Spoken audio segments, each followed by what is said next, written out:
श्रीमद् रामायणम्।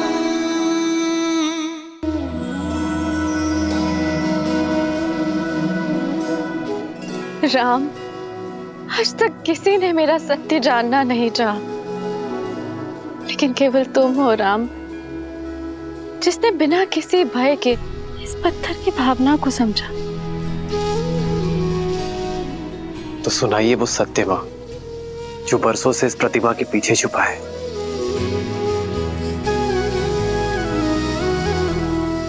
मैं अहल्या, स्वयं ब्रह्मदेव ने मेरा निर्माण किया। ब्रह्मदेव की 5 कन्याओं में से एक हूँ।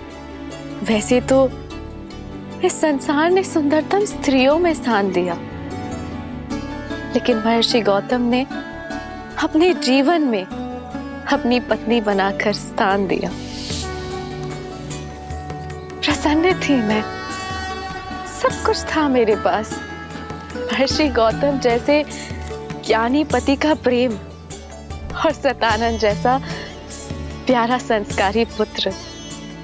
निश्चिंत थी मैं कि मेरे जीवन में कुछ अनुचित नहीं हो सकता, पर ये मेरा भ्रम था। नहीं जानती थी मैं कि मेरा रूप ही मेरा शत्रु बन बैठेगा। नहीं समझ पाए कि कब देवराज इंद्र की कुदृष्टि मुझ पर पड़ गई। नहीं जानती थी मैं कि देवराज इंद्र उस अवसर की प्रतीक्षा कर रहे हैं जो मेरे जीवन में आपदा बनकर आने वाला था, मेरा संसार बिखेर देने वाला था।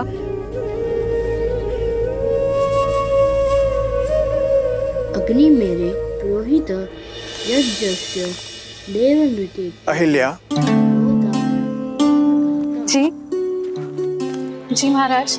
मैं संध्या स्नान के लिए जा रहा हूँ। जी, आपके लौट के आने तक संध्या पूजन की सारी सामग्री सज रहेगी। आओ शिष्यों।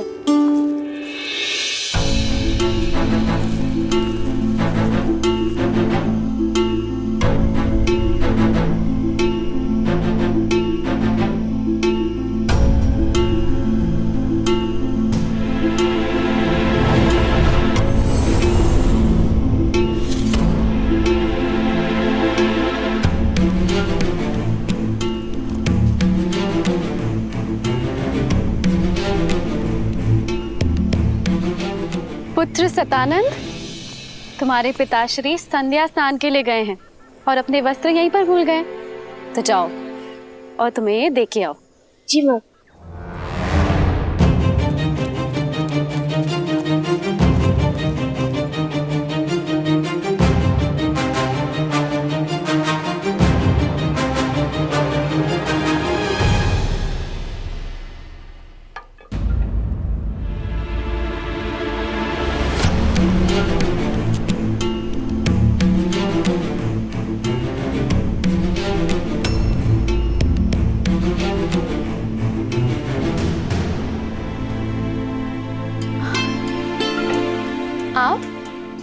आपको स्मरण हो गया कि आप संध्या स्नान के लिए गए, किंतु अपने वस्त्र ही भूल गए थे।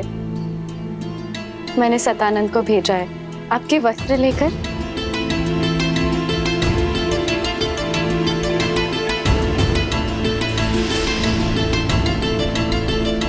इसीलिए हम अपना वस्त्र छोड़कर गए थे कि तुम सतानंद को बाहर भेजो और हम दोनों को एकांत में कुछ समय मिल सके। अहिल्या,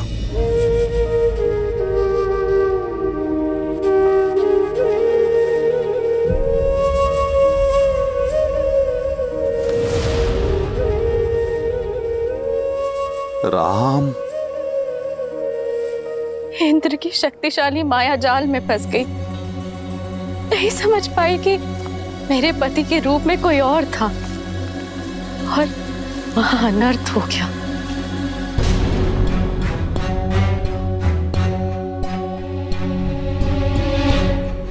कौन हो तुम? मेरा वेश धारण करके मेरे आश्रम में क्या कर रहे हो तुम?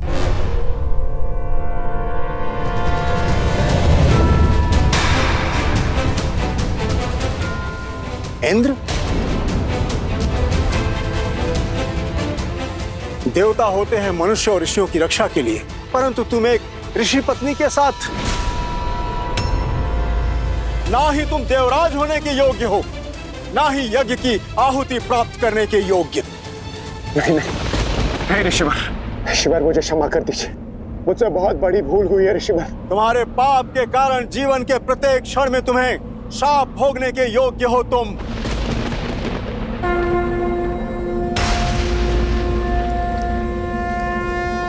ऋषिवर, मैं गौतम अपने जीवन की संपूर्ण तप को साक्षी मानकर मैं तुम्हें श्राप देता हूं इंद्र। नहीं देव ऋषि, ऐसा अनर्थ मत कीजिए कि जिस रूप के मोह में तुमने ये पाप किया है, तो तुम्हारा रूप तुमसे छिन जाएगा।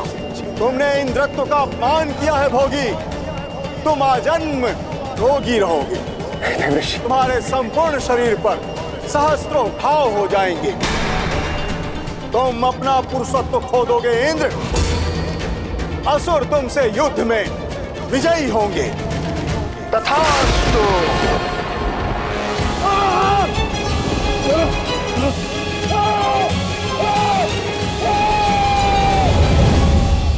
ऋषि गौतम की आंखें पथराई हुई थी, वो मौन थे, मौन, जो मेरे जीवन में महाचक्रवात लाने वाला था। क्या अपराध था मेरा ये कि मैं एक सती होके अपना सत्य सिद्ध नहीं कर पाई, या ये कि मैं एक दुष्ट के मन की मलिनता को समझ नहीं पाई।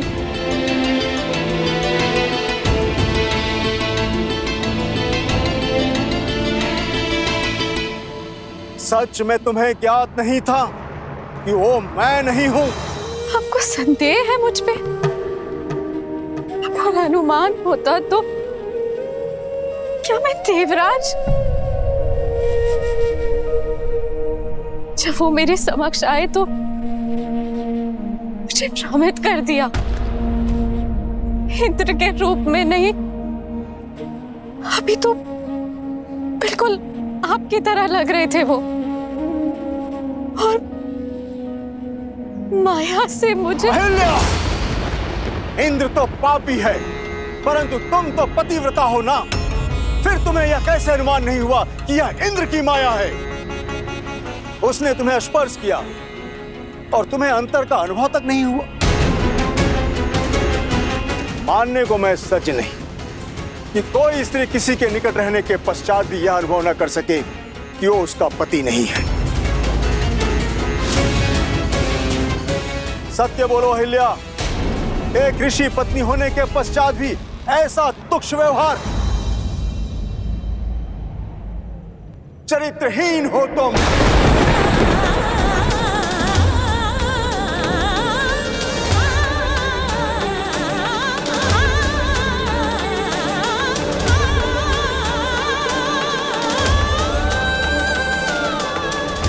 जो स्त्री शब्दों से, भाव से, स्पर्श से किसी की भावना को न समझ सके, वो पत्थर के समान होती है।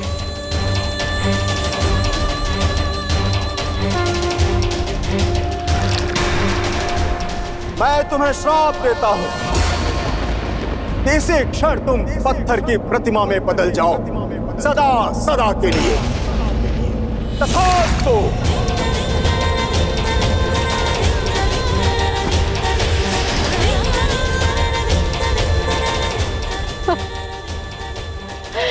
अनर्थ मत कीजिए आर्य, मेरी बात तो सुन लीजिए,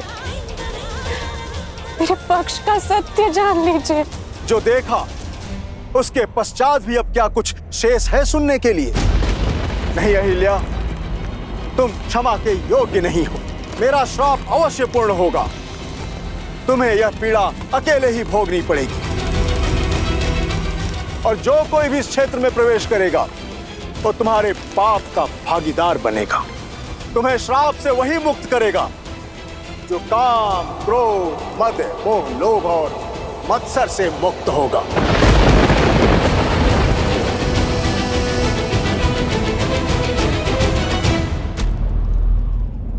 माता,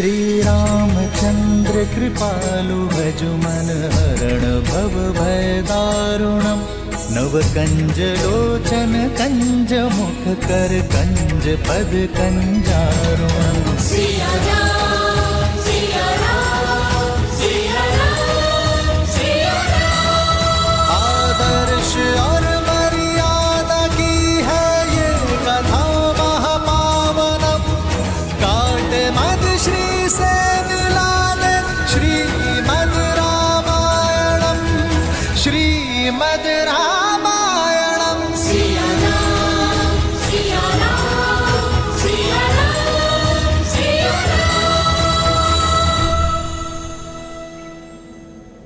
मुझ पर अपराध हुआ और दंड भी मुझे ही मिला। मेरा पक्ष सुने बिना मेरा न्याय किया गया। तब से मैं प्रतीक्षा में हूं कि कोई आए और मेरी पीड़ा सुने। और अब तुम आए हो राम। इनकी बात पर विश्वास नहीं किया जा सकता। महर्षि गौतम जैसे महान ऋषि क्या ऐसी श्राप दे देंगे?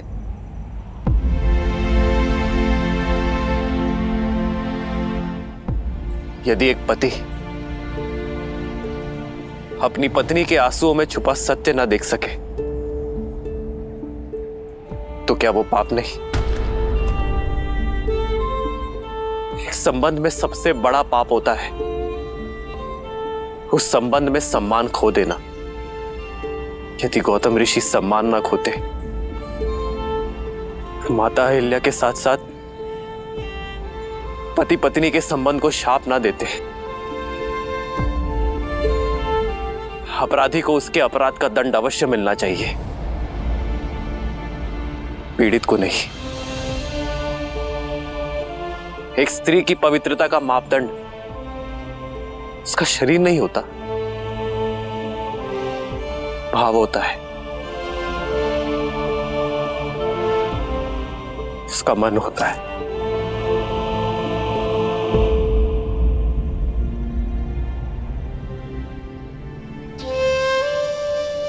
मैं लज्जित हूं मां कि आपके पति ने आपकी पीड़ा नहीं समझी, किंतु ये पुत्र समझता है। आप निष्पाप है मां, आपको दिया गया शाप अनुचित था।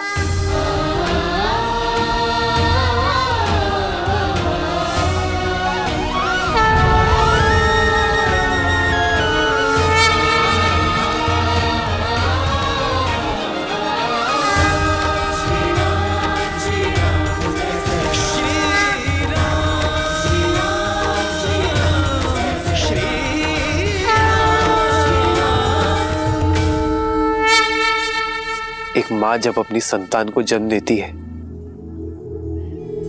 तो कुछ देर के लिए मूर्छित हो जाती है, पथरा जाती है। संतान का रुदन, उसके आंसू, उसके पांव का प्रहार उसे जगाता है मां, संसार में फिर से लाता है। ऐसा ही आपका पुत्र आपको जगाने आया है मां। जाग जाइए मां, लौट आइए।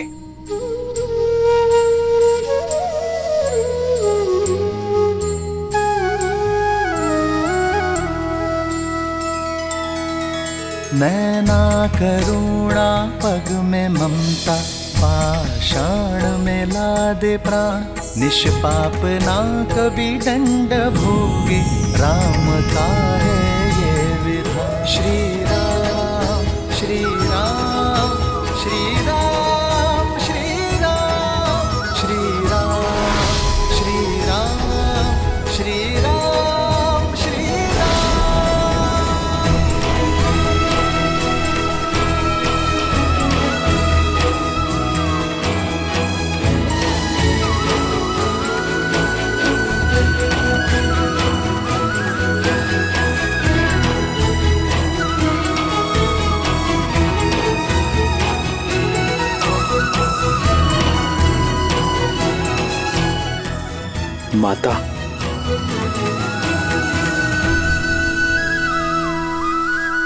आदर्श और मर्यादा की है ये कथा महापावनम। कांटे मद श्री से मिला दे श्रीमद् रामायणम, श्रीमद् रामायणम, श्रीमद् रामायणम। सिया राम सिया राम सिया राम सिया राम सिया राम सिया राम। माता, माता, पुत्र, माता, माता, मुझे क्षमा कर देना। मैं वो अभागा पुत्र हूँ जो मेरी माता की पीड़ा समझ नहीं पाया। मेरा समस्त जीवन आत्मग्लानि में व्यतीत हो गया। माता, मुझे क्षमा कर देना। माता, मुझे क्षमा कर देना। नहीं पुत्र, मैं तुमसे रुष्ट नहीं हूँ पुत्र सतानंद। व्यक्ति की समझ तो आयु से परिपक्व होती है।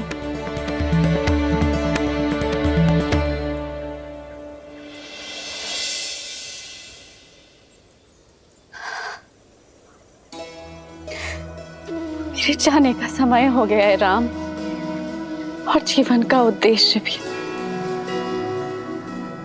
जो कदाचित तुम्हारी यात्रा में आकर संसार को संबंधों की सीख देना था। आज तुम्हारे सत्य ने मुझे मोक्ष दिलाया है। जैसे मैं केवल राम का नाम लेकर इस संसार से जा रही हूँ, उसी प्रकार सभी सिर्फ तुम्हारा नाम लेकर ही साथ जाएंगे। राम नाम सत्य है। जीवन में हानि लाभ, शाप वरदान, पवित्र अपवित्र कोई महत्व नहीं रखता। महत्व है तो मात्र एक सत्य का। और यही सोच मनुष्य को जीवन और मरण के चक्र से मुक्ति दिलवाएगी, मोक्ष दिलवाएगी। राम नाम सत्य है। राम नाम सत्य है।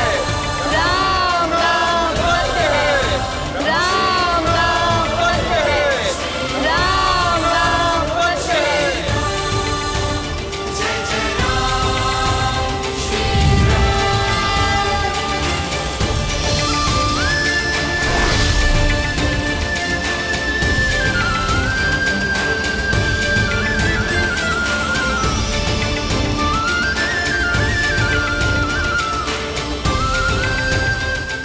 अद्भुत।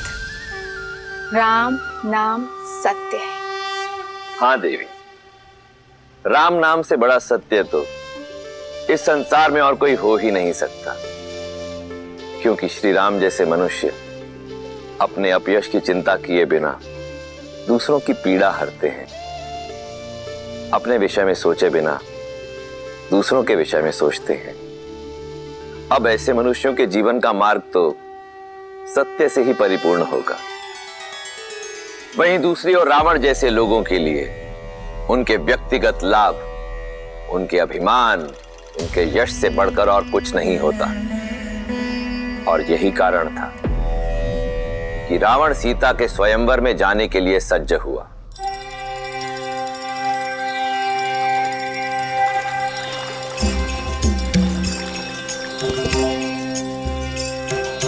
आशुतोष शशांक शेखर चंद्रमौली चिदंबरा कोटि कोटि प्रणाम शंभु कोटि नमन दिगंबरा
अपने स्वामी को विदा दो मंदोदरी। वेदा, कहाँ प्रस्थान कर रहे हैं आप? मिथिला। मिथिला? स्वयंवर में, जहां से लंका के लिए निमंत्रण ही नहीं आया। निमंत्रण अतिथि को दिया जाता है, विजेता को नहीं। 14 लोगों के स्वामी को स्वयंवर का निमंत्रण न देना किसी चुनौती से कम नहीं मंदोदरी। पर हमारे पुत्र मेघनाथ का तो विवाह हो चुका है और दूसरी पत्नी की चाह भी नहीं है उसे। मैं मिथिला मेघनाथ के लिए नहीं जा रहा।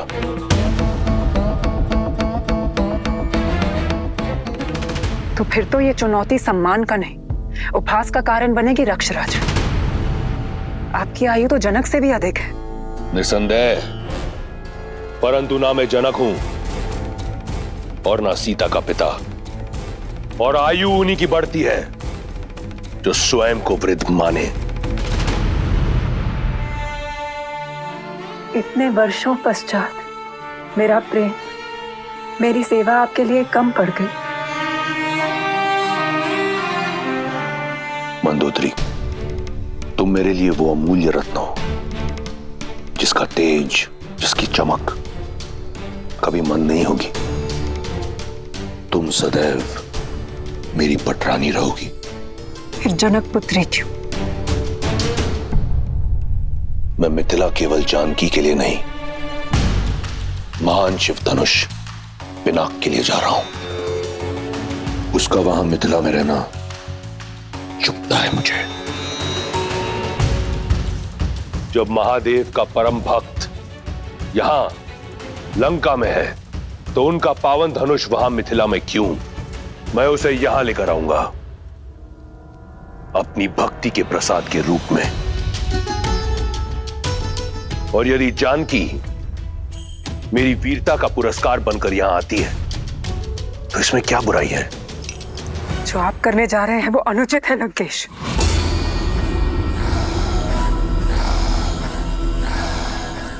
लंकेश अनुमति लेने नहीं, सूचना देने आया है।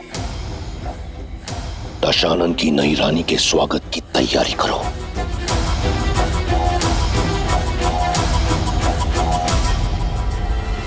अपने इस भक्त को आशीर्वाद दे महादेव। और मुझे आशा है कि मेरी पटरानी की ओर से आपके धनुष के स्वागत में कोई कमी नहीं रहेगी।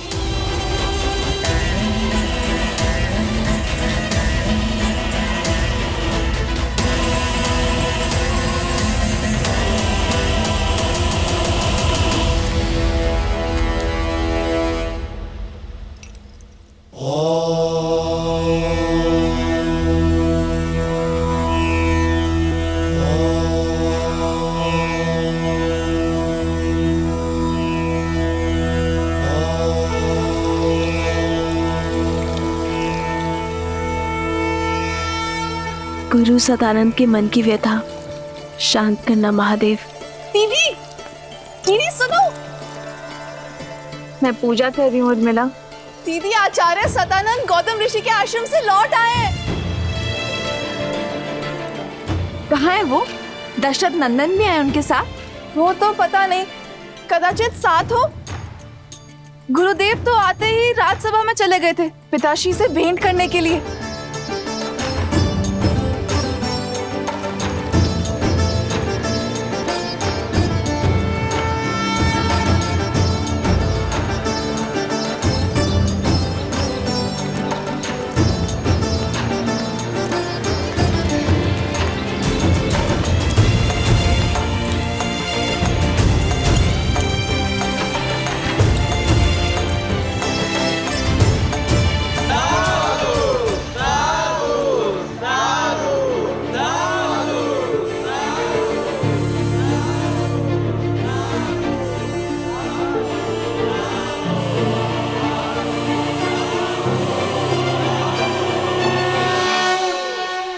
ना सिद्धि थी ना मंत्र, बस आंखों में अश्रु और वचनों में करुणा।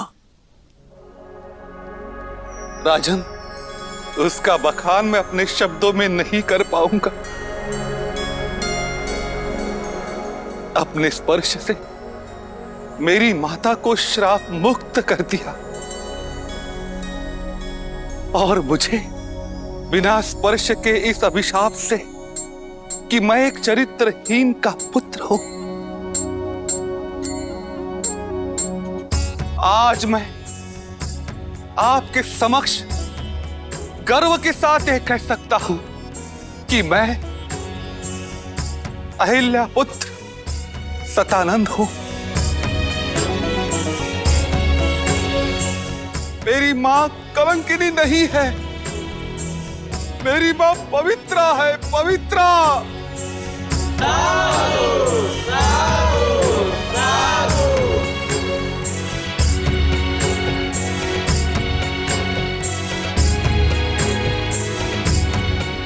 पुत्री सीता, तुमने उचित कहा था, महादेव ने मार्ग दे दिया। अब तुम्हारे इस गुरु को शांति की खोज के लिए कहीं और जाने की कोई आवश्यकता नहीं। इस समस्त संसार में वस्तु, संपत्ति, शक्ति का कोई मोल नहीं है। मोल है तो केवल राम नाम का। राम नाम सत्य है, राम नाम सत्य है।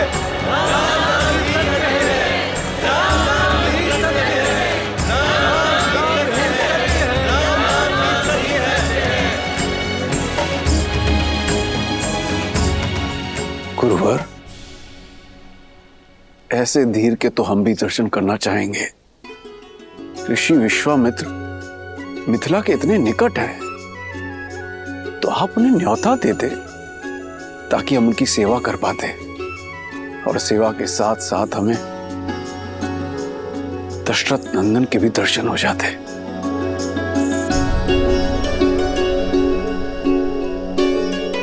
राजन, मैंने प्रयास किया था।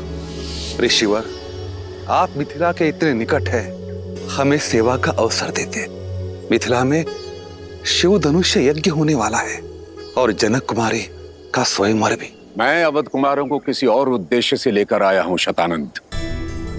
कभी समय मिला तो मिथिला अवश्य आऊंगा। कदाचित उनके मन में कुछ और है।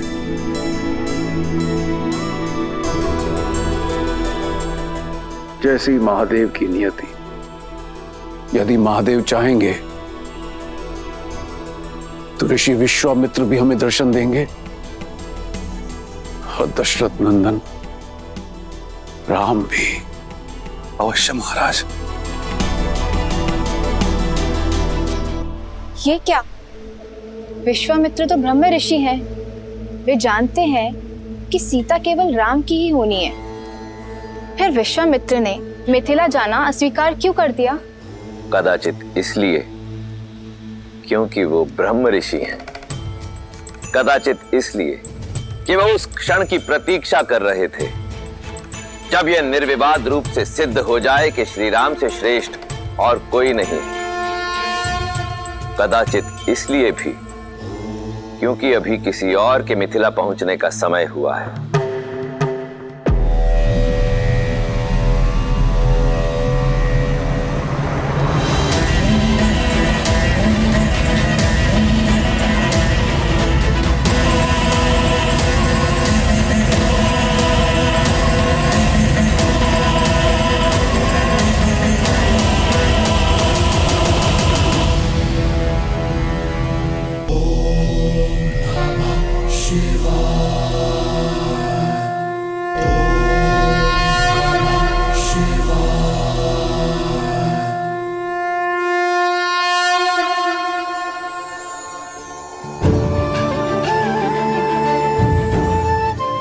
मिथिलावासियों, महापावन शिव धनुष को नगर प्रदक्षिणा करने के पश्चात स्वयंवर क्षेत्र में ले जाकर स्थापित कर दिया जाएगा और वहां उस पर प्रत्यंचा चढ़ाने वाला वीर बनेगा मेरी पुत्री सीता का वर।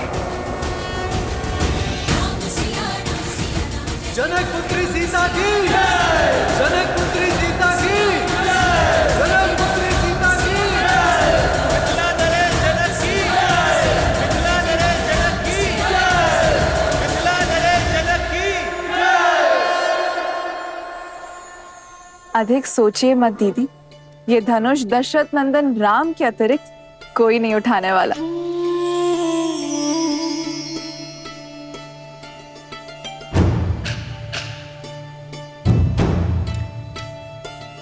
अनुष्ठान प्रारंभ करो।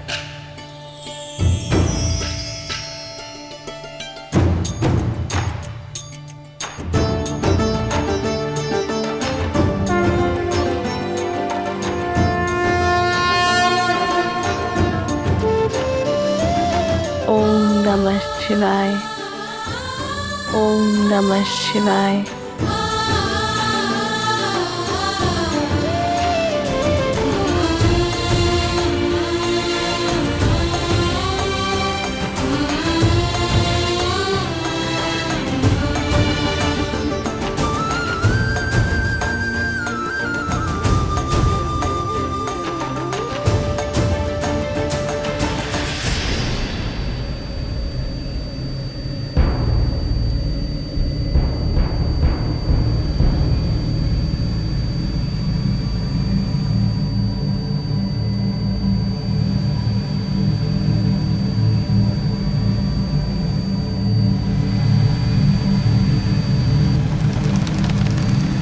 पुष्प विमान अर्थात रावण यहाँ आया।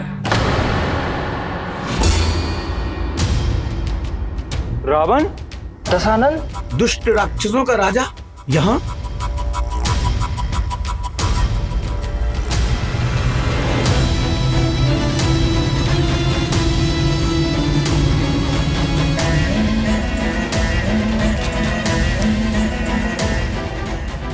महादेव का पिनाक तो यहां है, अर्थात स्वयंवर आरंभ होने में समय है।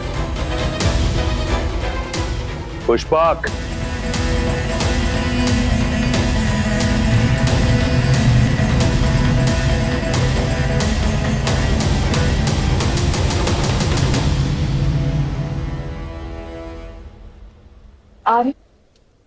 बिना निमंत्रण रावण का यहाँ आना, क्या उद्देश्य हो सकता है उनका?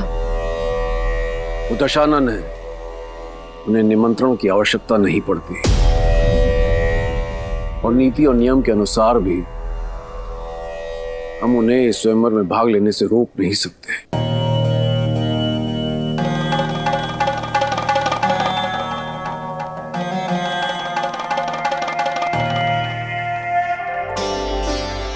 मुझे पूरा विश्वास है आप मेरे लिए जो भी करेंगे शुभ ही होगा।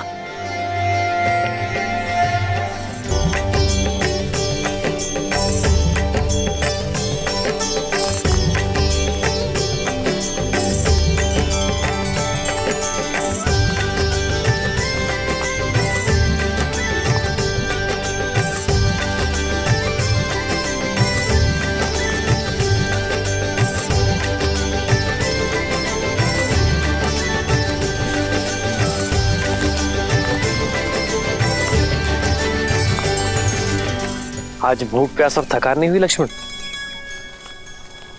गुरु और कहा ले जा रहे इसकी शंका तो नहीं है तुम्हें? आज मैं शंकित नहीं हूं भाई, अभी तो दृढ़ता से तत्पर, क्योंकि मैं जान चुका हूं कि गुरुदेव हमें जहां भी ले जा रहे होंगे किसी कारण से ही ले जा रहे होंगे।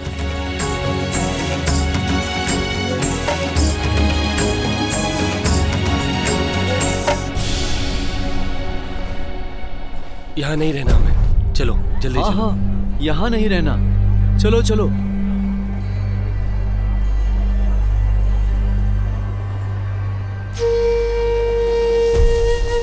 भैया सुनिए,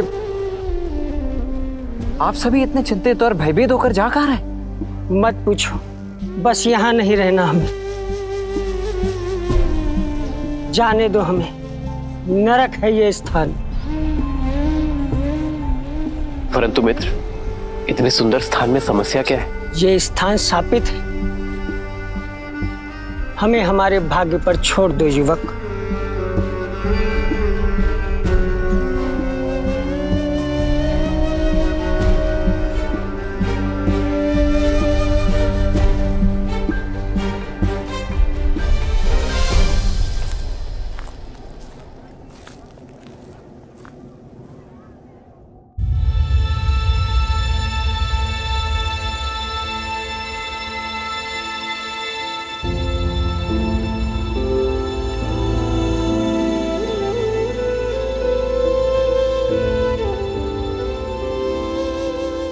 वो झील देख रहे हैं ना, कृष्ण झील।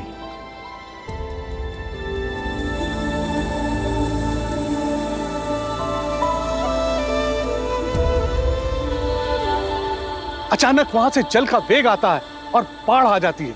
कुछ ही पलों में हमारे खेत घर सब बहा ले जाती है।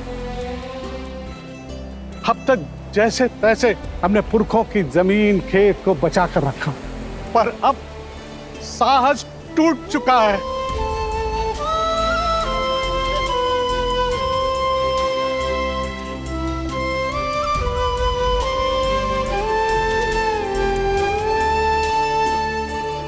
समाधान भागने में नहीं, साधने में है। प्रयास किए, पर कोई भी इस बाढ़ को नहीं रोक पाया। जिसने भी प्रयास किया वो मारा गया। राक्षस शंखचूड़, उसकी पत्नी देवी तुलसी और नारायण की कथा तो सुनी है ना। वो झील साधारण नहीं है, देवी तुलसी के मन की पीड़ा से भरी हुई है।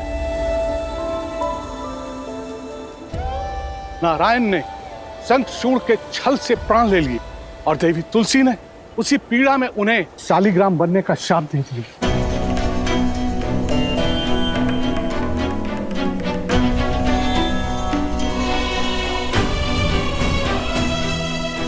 ये शालिग्राम नारायण के चिन्ह है, शापित होकर पड़े हैं गंडकी नदी के तट पर। जहां ईश्वर ही शापित हो, वहां मनुष्य के प्रयास से क्या होगा।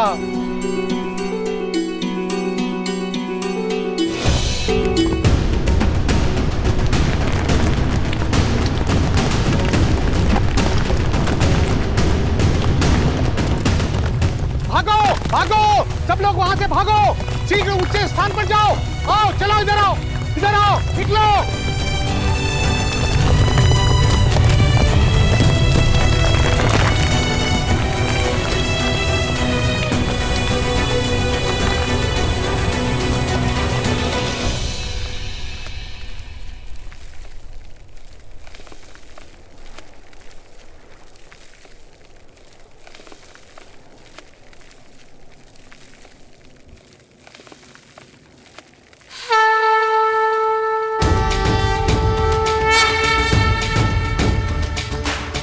कहां जा रहे हो?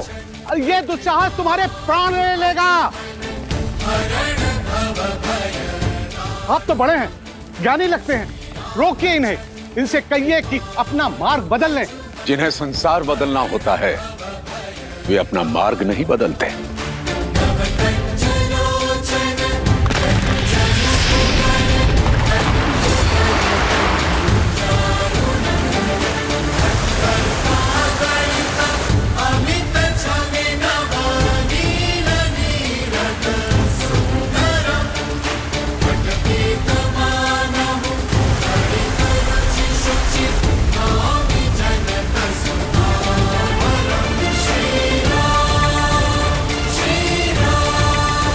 हे महादेव, रक्षा करो।